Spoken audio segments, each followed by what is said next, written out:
Hi everyone, I am Sneha and I am scoring 360 out of 360 in NEET 2024 in biology। तो जब मैंने अपने Instagram पे अपना रिजल्ट पोस्ट किया था तो बहुत सारे एस्पिरेंट मुझसे ये क्वेश्चन पूछ रहे थे कि दी आपने 360 आउट ऑफ 360 कैसे स्कोर किया। इवन समाप्ति मैम ने भी मेरा स्टोरी लगाया था और उन्होंने मुझे इनबॉक्स में कॉन्ग्रेचुलेसन भी सेंड किया था और मेरे लिए एक ब्यूटीफुल सा वॉइस मैसेज भी था। और बहुत सारे एस्पिरेंट मुझसे मेरे रिसोर्स के बारे में, मेरे एफर्ट्स, एक्स्ट्रा एफर्ट्स, स्ट्रेटेजी और मैंने एनसीईआरटी कितनी बार रीड करी और मॉड्यूल कौन से लगाए, ये सारे क्वेश्चन थे। तो मैंने उन सारे क्वेश्चंस को कंपाइल कर लिया है और एक जगह राइट कर लिया है और इस वीडियो में मैं बेसिकली उन सारे क्वेश्चनों पे फोकस करूंगी और आपको बताऊंगी कि मेरी स्ट्रेटेजी क्या थी और मैंने कैसे स्कोर किया और आप कैसे स्कोर कर सकते हैं। तो ठीक है, अब सबसे पहले मैं अपना फर्स्ट क्वेश्चन लेती हूँ। जैसे ही आप सुनते हो कि किसी का 360 आउट ऑफ 360 बन रहे हैं तो सबसे पहले ये क्वेश्चन आता है कि पढ़ाई कहाँ से करी, टीचर कौन से थे, रिसोर्स कौन सा यूज किया, ऑनलाइन था या ऑफलाइन। और उससे भी पहले एक और क्वेश्चन सबके मन में आता है कि आपने कितना ड्रॉप लिया या ये आपका अपीयरिंग ईयर था। तो मैं बता देती हूँ कि मेरा पहला ड्रॉप था और मेरा सेकंड अटेम्प्ट था। जिस पहले अटेम्प्ट में मेरे ओवरऑल 445 ही बन रहे थे 720 में, पर इस ईयर मेरे 720 में 690 बन रहे हैं और जिसमें कि 360 आउट ऑफ 360 बायो में बन रहे हैं। ड्रॉप ईयर का मेरा इनिशियल टाइम था जब मुझे कोचिंग डिसाइड करना था, तो मैंने डिसाइड किया कि मैं दिल्ली जाऊंगी और आकाश इंस्टीट्यूट में एनरोल करूंगी। तो मैं साउथ एक्स में एनरोल हुई। एक्सपीरियंस मैं किसी और वीडियो में आपको बताऊंगी। 1 मंथ मैंने डेली क्लास भी करा, फिर उसके बाद टेस्ट सीरीज सारी वहां पे करी है मैंने, पर फिर क्लासेस नहीं ली। तो किसी दिन डिटेल वीडियो आकाश पे भी बनाऊंगी क्यों मैंने 1 मंथ में ही वहां से ड्रॉप आउट कर लिया। ये तो था आकाश का एक्सपीरियंस। पर जब मैं 12th में ही थी तभी से मैं पीडब्ल्यू से पढ़ रही थी, तो मैंने डिसाइड कर लिया था कि अगर मैं ड्रॉप ईयर भी लूंगी, अगर मैं आकाश में भी पढ़ूंगी तो फिर भी मैं पीडब्ल्यू को फॉलो ही करूंगी। तो जब उनका बैच रिलीज होता है मार्च अप्रैल में, तो उस टाइम मैंने यकीन बैच ले लिया था और पढ़ाई मैंने मेनली ऑनलाइन करी है। टेस्ट सीरीज ऑफलाइन किया है लेकिन पढ़ाई सारी मेरी ऑनलाइन थी। एंड देन फिर एक नेक्स्ट क्वेश्चन सबके मन में उठता है कि अगर इतने फेमस बैच से पढ़ रहे हो, ऑल इंडिया लोग यकीन बैच को जानते हैं, सब लोग उससे पढ़ाई करते हैं, तो आपने टीचर कौन सा लिया था, क्योंकि यकीन 1 से लेकर 6.0 तक जाता है, तो इसमें आपने कौन से टीचर से पढ़ाई करी थी। तो मैं बताती हूँ कि जब मैंने यकीन बैच लिया था तो उसमें मुझे खजाना फ्री मिला था और मैंने तरुण सर के बारे में बहुत कुछ सुन रखा था कि वो बहुत अच्छे टीचर हैं, बॉटनी के गॉड हैं, और डेफिनेटली कि मैंने भी उनसे साल भर पढ़ाई करी है और मैं भी इस बात को मानती हूँ। और मैंने जूलॉजी पूरी समाप्ति मैम से पढ़ी है। अब फिर एक दूसरा क्वेश्चन ये है कि सारे डीपीपी अटेम्प्ट करे थे। मेरे केस में मैं मॉड्यूल लगाती थी, मतलब कोई एक चैप्टर खत्म हुआ तो फिर मॉड्यूल करती थी। तो मैं डीपीपी मोस्टली तरुण सर जो डोपा देते थे वो मैं अटेम्प्ट करती थी और जूलॉजी में मैं डीपीपी बहुत कम ही करती थी। दैट डजंट मीन कि मैं आपको बोल रही हूँ कि आप डीपीपी मत करना, आप बिल्कुल करना। मैं मॉड्यूल आकाश का यूज करती थी। तो चैप्टर एंड होने पे मैं एक ही बार 200 समथिंग क्वेश्चन कर लिया करती थी, सेक्शन ए, बी, सी और डी। सेक्शन सी में मोस्टली सारे पीवाईक्यूज होते हैं तो वो मैं करती थी। और दूसरा रीजन डीपीपी ना करने का ये भी था कि मैं यकीन के शेड्यूल से नहीं चलती थी। मेरा offline test series year long था, तो उसमें एक सिलेबस मिला हुआ था, फोर्टनाइट टेस्ट एफटी बोलते हैं। उसमें 12 टेस्ट थे और मंथली होता था। फोर्टनाइट है पर वो मंथली होता था, तो उसी के सिलेबस के अकॉर्डिंग मैं चलती थी। मतलब इस तारीख को अगर ये वाला टेस्ट है, अगर लेट की 31 अगस्त, जनवरी, फरवरी, मार्च, अप्रैल, मई, जून, जुलाई, अगस्त, हाँ 31 अगस्त को लेट की मेरा कोई टेस्ट है, एफटी है, तो उसमें जितना सिलेबस है फिजिक्स, केमिस्ट्री, बायो और बॉटनी, जूलॉजी, उसका सिलेबस मैं देख लेती थी। पिछला टेस्ट जैसे हुआ 2 अगस्त को पिछला वाला टेस्ट था और अब 31 को नेक्स्ट टेस्ट है, तो उस बीच में जो गैप है उसमें मैं इस वाले टेस्ट की तैयारी करती थी कि अगर 10 दिन भी मिले हैं और सिलेबस बहुत ज्यादा है तो मैं उसमें करके रहूंगी, पर ये वाला अगर मैं एफटी देने जा रही हूँ तो मेरा पूरा सिलेबस कंप्लीट हो और मॉड्यूल मैंने सारे लगाए हैं। ऐसा नहीं कि मॉड्यूल नहीं लगाया बस पढ़ के चले गई। बहुत सारा ये कॉमन मिस्टेक होता है कि अगर कोई बच्चा तैयारी कर रहा है, मेरे क्लास में बहुत सारे बच्चे कुछ तो लेजेंड टाइप चैप्टर ही नहीं पढ़ के आते थे और कुछ जो आते थे वो मॉड्यूल नहीं लगाते थे। मैं मॉड्यूल भी लगा के जाती थी और लेक्चर तो करके जाती ही थी, पढ़ाई करके जाती थी और फिर रिवाइज भी कर लेती थी। कुछ पॉइंट्स हुआ तो उसको लिख के जाती थी। मोस्ट इंपॉर्टेंट पॉइंट जो सब बोलते हैं कि एनसीईआरटी रीड करना, मैं बहुत सारे चैप्टर में रीड करके गई थी, पर स्टार्टिंग में मैंने एक ब्लंडर किया था कि मैं एनसीईआरटी रीड करके नहीं जाती थी। ये मेरी बड़ी मिस्टेक थी, इस वजह से मेरे मार्क्स बहुत कम आते थे। और दूसरा पॉइंट, अगर आप कहीं बाहर में ऑफलाइन टेस्ट सीरीज ले रहे हो तो एक पॉइंट ये भी होता है कि वो एनसीईआरटी से बाहर का घुसा देते हैं। बॉटनी तो फिर भी कंसिडरेबल अमाउंट में कुछ बाहर का आता था कि आप इतना करो कि वो आप ऑप्शन कट करके तुक्के मार के भी कर सकते हो। पर जूलॉजी में यह रहता था कि वो बिल्कुल क्वेश्चन ही बाहर से लाते थे, आंसर ऑप्शंस तो खैर उसके अकॉर्डिंग है ही, लेकिन वो क्वेश्चन भी बाहर से ही फ्रेम करते थे जो एनसीईआरटी में दिया नहीं रहता था। कभी जब ह्यूमन एनाटॉमी पढ़ते हैं हम लोग तो उसमें से ऐसा ऐसा पॉइंट पूछते थे जो कि बहुत डीप में रहता था और वो कोई मीनिंग नहीं रहता था एग्जाम के पॉइंट ऑफ व्यू से, और मैम नहीं पढ़ाती थी इन सारे पॉइंट को। मैम बिल्कुल एनसीईआरटी पे फोकस रहती थी। तो कभी कभी ऐसा भी टाइम आया कि मैंने डाउट किया कि मुझे खुद में डाउट था कि टीचर चेंज कर लूँ क्या, मैम पढ़ा नहीं रही है, मार्क्स मेरे बढ़ नहीं रहे हैं। और फिर अगर आप कहीं तैयारी कर रहे हो तो टेस्ट आता है, टेस्ट का फिर मार्क्स मम्मी को पापा को बताना होता है, तो उधर से भी प्रेशर होता है कि मार्क्स कम कैसे हो गए, पिछले बार ज़्यादा थे इस बार कम थे। तो कभी कभी वही एनसीईआरटी अंदर बाहर के चक्कर में भी जाता था। और मैं ब्लंडर ये भी करके आती थी कि मैं एनसीईआरटी नहीं पढ़ती थी, इतना टाइम नहीं हो पाता था। एक एफटी में 2 चैप्टर फिजिक्स, 3 चैप्टर केमिस्ट्री, ऐसे एवरेज 9-10 चैप्टर एवरेज आते थे और 1 मंथ का टाइम होता था। तो फिर एनसीईआरटी कभी कभी मैं नहीं पढ़ती थी। ये फिर बाद में मैंने इसे करेक्ट किया। लास्ट के 2 मंथ में मैंने एनसीईआरटी पे ही फोकस किया। नोट्स, बस नोट्स से मैंने कुछ शॉर्ट नोट्स अपने कॉपी में बनाए जो कि कोई कोई पॉइंट का जो मुझे एनसीईआरटी से नहीं समझ आ रहा है या फिर एनसीईआरटी में टफ लग रहा है, मैम ने कोई अच्छा डायग्राम बनाया है, सर ने कुछ अच्छा एक्सप्लेनेशन दिया है और एग्जाम्पल सारे इकट्ठे करे और एक अलग से नोटबुक बनाई, उसमें सारा पॉइंट नोट किया। और वो चीज़ मेरे लिए बहुत ज़्यादा हेल्पफुल रही। तो एक्स्ट्रा एफर्ट्स में मैं ये वाला पॉइंट ज़रूर ऐड करूँगी कि मैंने एक मिस्टेक बुक भी बनाई थी। उसमें मेरे नोट्स, शॉर्ट नोट्स थे और जो मेरे वीक टॉपिक्स हैं उसका मैं फ्लो चार्ट बना लिया करती थी, या फिर मैम ने कुछ बताया है, सर ने कुछ अच्छा लाइन बताया है और जो समझाया है, या फिर एक पूरा टॉपिक मुझे समझ नहीं आ रहा है तो उसको मैं लिख लिया करती थी। और उसके बाद फिर लास्ट के 2 मंथ में ही मैंने ये करा भी था, फिर उसे रिवाइज भी 1-2 बार किया था। और एनसीईआरटी का भी वो पॉइंट लिख लिया करती थी, पूरा सेंटेंस, जो कि टेस्ट में आया और मैं गलत कर गई।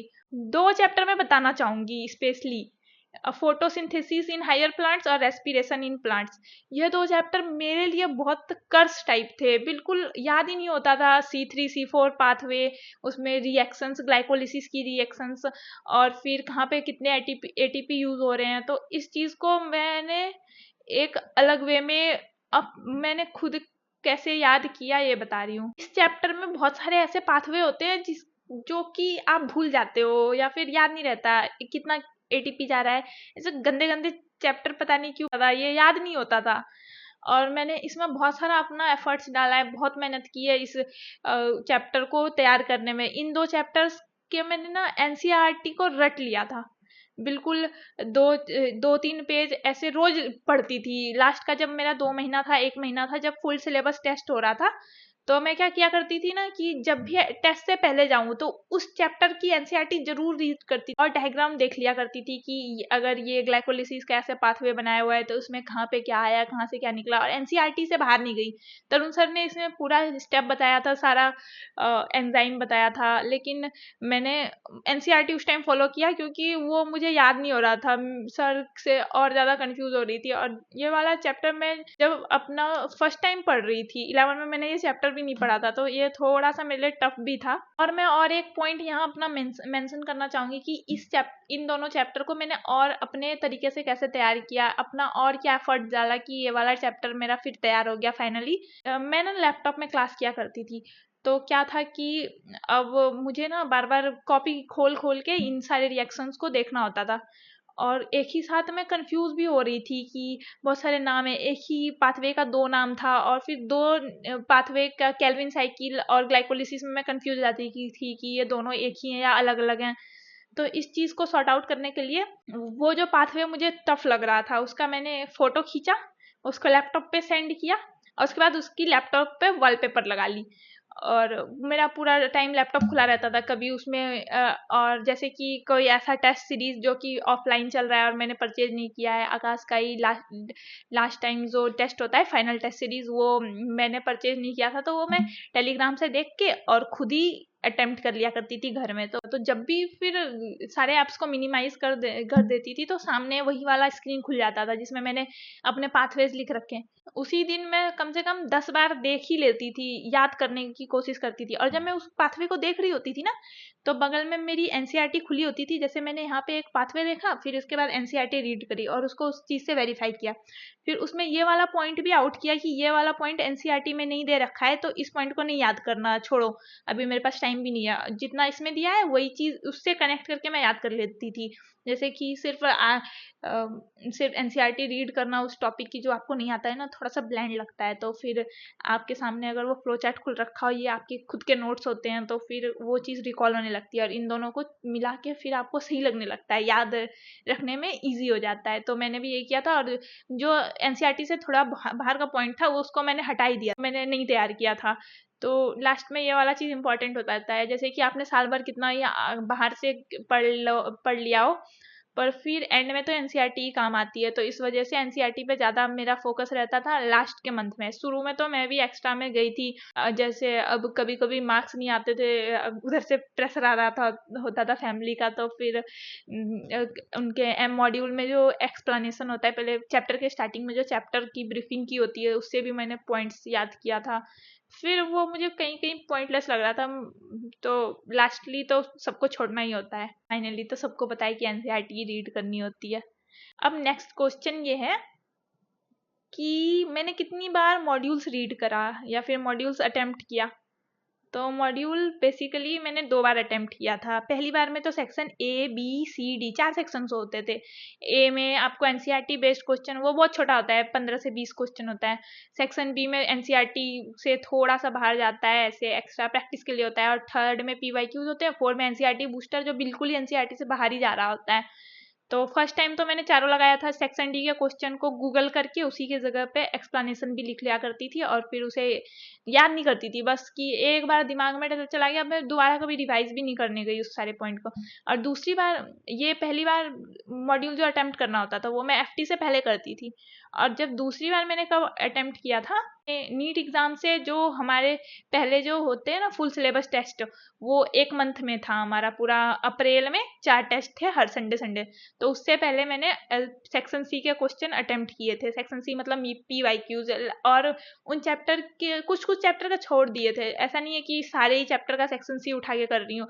जिस चैप्टर में मुझे कम लग रहा था कि नहीं ये थोड़ा सा हार्ड है मेरे लिए, उसका मैंने सेक्शन सी अटेम्प्ट किया था, जैसे कि रेस्पिरेशन, फोटोसिंथेसिस, और हाँ, और जूलॉजी में और एक चैप्टर बायोमोलिक्यूल्स, वो भी हॉन्टिंग सा था। हाँ, मैं आप सबको बताना चाहूंगी कि आप अगर बायोमोलिक्यूल्स जूलॉजी वाले टीचर स्पेशली पढ़ाते हैं, मतलब मोस्टली जूलॉजी वाले टीचर पढ़ाते हैं, पर अगर आपको बायोमोलिक्यूल्स को बिल्कुल अंदर तक फील करना है ना, तो फिर आप तरुण सर से पढ़ लो।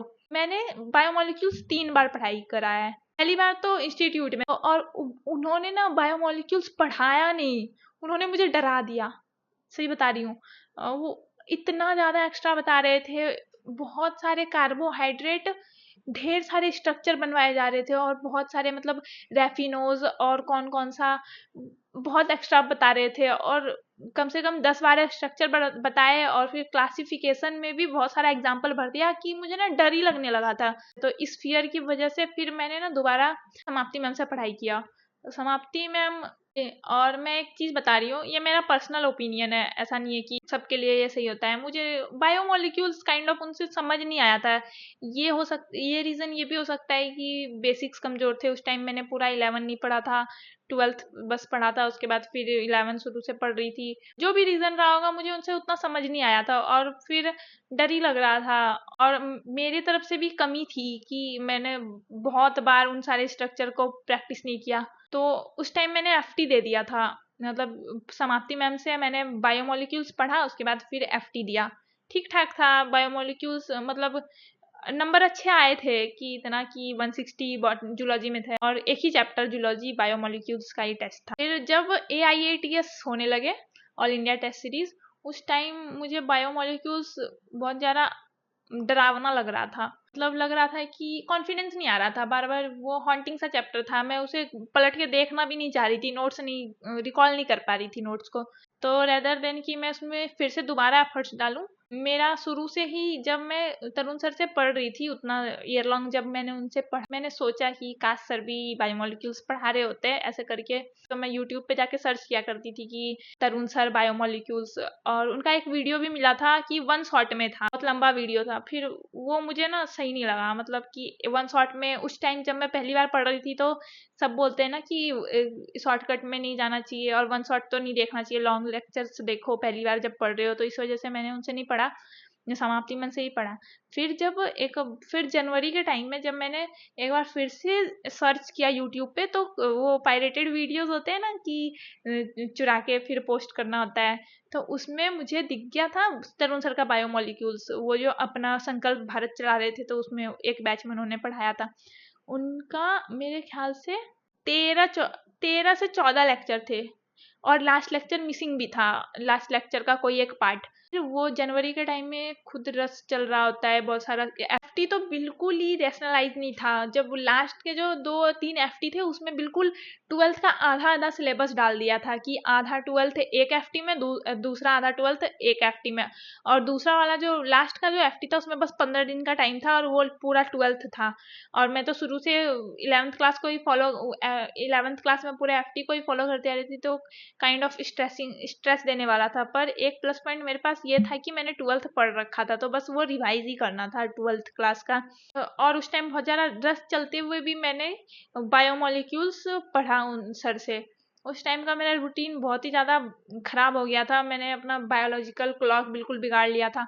मैं सुबह 11-12 बजे उठती थी और डे लॉन्ग पढ़ाई करती थी। एक टाइम तो बिल्कुल ऐसा आ गया था कि लैपटॉप सामने में लेक्चर चल रहे होते थे और मैं फिर यहाँ पे नोट कर लिया करती थी, नोट भी कर रही होती थी, खाना भी खा रही होती थी, या फिर कोई लेक्चर ऐसे रिवाइज के लिए खोल लिया। मेरा एक टाइम पे ना शेड्यूल बिल्कुल ही बिगड़ चुका था, मैंने अपना पूरा बायोलॉजिकल क्लॉक बिगाड़ लिया था। मैं सुबह 11 बजे उठती थी, दिन भर पढ़ाई करती थी। मैं सुबह 11 बजे उठती थी और मैं डे लॉन्ग पढ़ाई करा करती थी। एक टाइम तो ऐसा था कि सामने लेक्चर चल रहा होता था और मैं खा भी रही होती थी, पढ़ाई भी कर रही होती थी, सुन रही होती थी, बेसिकली लिखना तो नहीं हो पाएगा, पर बहुत ज़्यादा टाइम का यूटिलाइज किया था। और मैं फिर रात को नहीं, फिर दूसरी सुबह सुबह सुबह 4 बजे 5 बजे और मैक्सिमम 6 बजे फिर सोती थी, फिर 11 बजे जगना, 11-12 अकॉर्डिंगली, और फिर से लग जाना, क्योंकि था कि इस बार इस एग्ज़ाम को क्रैक कर ही लेना है और अच्छे नंबर पे। मेरी मम्मी का जब भी कॉल आता था तो वो हमेशा बोलती थी कि 700 प्लस नंबर लाना। सारे टेस्ट में काइंड अच्छे नंबर आ रहे थे, तो इस वजह से भी मम्मी का भी एक्सपेक्टेशन था कि मैं अच्छा नंबर लाऊंगी। तो उस और फिर पेरेंट्स अगर कुछ एक्सपेक्ट करते हैं ना, तो कि अंदर से मतलब आता है कि हमें ना फुलफिल करना चाहिए, बहुत सारी चीज़ें हमारे लिए कर रहे होते हैं, तो फिर हमें भी अपनी तरफ से एफर्ट्स डालना चाहिए। तो मैंने भी अपना मैक्सिमम एफर्ट्स लगाया था, बट एक्सपेक्टेशन से थोड़ा सा नीचे रह गई, 690 पे अटक गई। तो नेक्स्ट क्वेश्चन, कि मैंने कितनी बार रिवाइज किया था अपने लिए। जब मैं मेरा सुन के आपको थोड़ा सा वियर्ड लग सकता है, बहुत सारे बच्चे होते हैं, बहुत सारे एस्पिरेंट होते हैं कि पढ़ा, फिर मतलब कि पढ़ लिया उस चैप्टर को, फिर एक वीक के अंदर फिर उसको रिवाइज करते हैं, या फिर बहुत सारे टाइम पे रिवाइज करते हैं। तो मेरा थोड़ा सा अलग था, जैसे मैं एफटी मैंने दे दिया, उसके बाद मैं रिवाइज नहीं कर रही थी, बिल्कुल नहीं। मतलब कि पहला एफटी मेरा था जून के लास्ट में, 30 जून समथिंग, तो उसका सिलेबस फिर वो मैंने उसको बिल्कुल छोड़ ही दिया था। मतलब एफटी अच्छा गया था उस टाइम, मैंने जो सबसे पहला टेस्ट दिया था FT1, उसमें मेरे आए थे 656 नंबर, तो अच्छा कमांड था चैप्टरों पे। और फिर टाइम नहीं मिल पा रहा था, बहुत ज़्यादा हेक्टिक हो रहा था, या फिर खुद से अंदर से नहीं आ रहा था कि क्यों ही रिवाइज करना, अभी तो टेस्ट भी नहीं है। तो फिर जब सितंबर में मेरे AIATS शुरू होने लगे, तो जो FT1 का सिलेबस है वो फिर AIATS में रिपीट हो रहा था, FT1 और 2 दोनों का ही। तो उस टाइम से मैंने सितंबर मंथ से अपना बेसिकली रिवीजन स्टार्ट किया। उस टाइम ये भी था कि FT का भी तैयारी करना है, आगे चैप्टरों में बढ़ना है, फिर इधर पीछे इतना पुराना फिर उसको रिवाइज करो। तो थोड़ा सा तो रिग्रेट कर रही थी कि बीच बीच में 1-2 बार देख लेना चाहिए था। पहला जो AITS हुआ उसमें मेरा एक चैप्टर का सेकेंड टाइम रिवीजन हुआ, और फिर थर्ड टाइम मैंने रिवाइज उस टाइम किया जब फुल सिलेबस टेस्ट होने लगे थे। मार्च में, लास्ट मार्च 29 या 30 को एक AIATS था, और उसके बाद फिर फुल सिलेबस 7 अप्रैल से शुरू था, 7, 14, 21, 28। तो उस बीच के गैप में मैंने रिवाइज किया था third time. Second time revision मैंने AITS के टाइम पे किया, और थर्ड टाइम मैंने रिवीजन किया था जब फुल सिलेबस टेस्ट शुरू होने वाले थे। 7 अप्रैल से हमारा फुल सिलेबस शुरू होने वाला था, 30 को लास्ट पार्ट सिलेबस का टेस्ट था। तो मैंने मार्च के स्टार्टिंग से फिर से एक बार शुरू से रिवाइज करना शुरू किया। मार्च के पूरे मंथ में एक तो फिर उसका भी प्रिपरेशन कर रही थी, पार्ट टाइम टेस्ट का जो भी पार्ट में हो रहा था उसका, और साथ में वो स्टार्टिंग वाला रिकॉल कर रही थी, उसका सारे का नोट्स देख रही थी। फिजिक्स केमिस्ट्री बायो तीनों में ही सबका नोट्स मैं देख रही थी, NCERT रीड कर रही थी। मेरे लिए इनफ था कि कोई भी चैप्टर मैं आसानी से कर लूँ, एग्ज़ाम में मैं अपने लिए रेडी कर लूँ। और फिर जब फुल सिलेबस टेस्ट 1 महीना लॉन्ग टाइम था अप्रैल में, उसमें मैंने 4th टाइम रिवीजन उन सारे टॉपिक्स का किया। जैसे कि मेरे किसी चैप्टर में जो टॉपिक वीक हो रहा है उस टॉपिक पे ध्यान देना, कि पूरे चैप्टर को फिर से पढ़ा। इतना, अगर आप किसी टॉपिक पे 3 टेस्ट दे रहे हो, फिर घर में मैं डेली अपने से 20 टेस्ट दे रही थी। फरवरी मार्च से मैंने शुरू कर दिया था अपनी तरफ से टेस्ट देना। LN के टेस्ट मैं टेलीग्राम से डाउनलोड करके PDF फॉर्म में वो दे रही थी, PW का भी ऑनलाइन टेस्ट दे रही थी, यकीन बैच में जितना चल रहा था। फुल सिलेबस उस टाइम स्किप कर रही थी मैं। 7 अप्रैल से मेरा था कि मैं फुल सिलेबस 1 अप्रैल से शुरू करूंगी, 7 अप्रैल को जैसे वहाँ पे है। तो मैं 1 अप्रैल से तो नहीं कर पाई थी, 4-5 अप्रैल से मैंने भी फुल सिलेबस शुरू कर दिया था। तो उसमें जब आप, और फुल सिलेबस भी मैंने कम से कम पर डे 1-2 ऐसे दे रही थी, और 30-40 फुल सिलेबस टेस्ट तो बिल्कुल ही दिया था मैंने, और पास सिलेबस तो और भी दिया था। उधर पूरा फरवरी मार्च में घर में भी टेस्ट दे रही थी। तो हो गई रिवीजन की बात। तो टेस्ट वाले टॉपिक पे जंप करते हैं कि मैंने अभी तो खुद ही ब्रीफ कर दिया था कि मैंने कितना टेस्ट दिया, बट इन सब से भी ऊपर जो एक पॉइंट आता है कि आपने एनालाइज कैसे किया, या फिर टेस्ट दिया तो एनालाइज किया या नहीं किया, या किया तो कैसे किया। तो बहुत सारा एक कॉमन मिस्टेक ये होता है कि बहुत लोग अपना एनालाइज नहीं करते। जैसे मैं जब FT दे रही थी तो मैं नहीं एनालाइज किया करती थी। जब फुल सिलेबस टेस्ट होने लगा या फिर AITS होने लगा, तो मैंने FTs को भी निकाला, और मैंने जितना गलती किया था उन सारे चीज़ों को फिर से उसको सही भी किया। अपना एक मिस्टेक बुक में नोट किया। एक मिस्टेक बुक मैं बताती हूँ मेरा जो था, कि एक तो जितना क्वेश्चन गलत हो रहा है वो नोट करना था, और जो टॉपिक मेरा सही नहीं था या फिर जो वीक पॉइंट थे मेरे, उसे मैं नोट कर लिया करती थी उसमें, और उसे मैं रिवाइज किया करती थी। तो ये बहुत ज़्यादा हेल्पफुल पॉइंट था। और मैं ना उसमें NCERT का भी लाइन लिख लिया करती थी। ये वीडियो कुछ ज़्यादा ही लंबा रिकॉर्ड हो रहा है। अब नेक्स्ट वीडियो में डिस्कस करेंगे जो भी मेरा पॉइंट रह रहा है, या फिर और मुझे कुछ और भी एडिशन करने हैं, डिलीटेड पोर्शन के भी रिगार्डिंग कुछ बात करनी है। तो इस सारी चीज़ों को मैं पार्ट 2 में डिस्कस कर लूँगी। तब तक के लिए ओके बाय।